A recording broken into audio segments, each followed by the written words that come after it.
Welcome back to the channel. Don't forget to like, share, and subscribe my channel.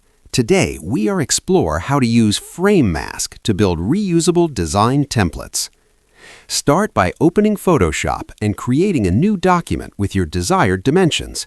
Select the Frame tool and draw placeholder frames for all key elements in your layout. Drag images or graphics into each frame.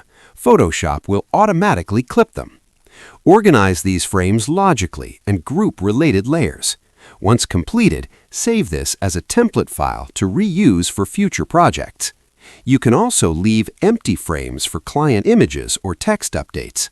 For faster workflow, label frames clearly and add smart objects if needed.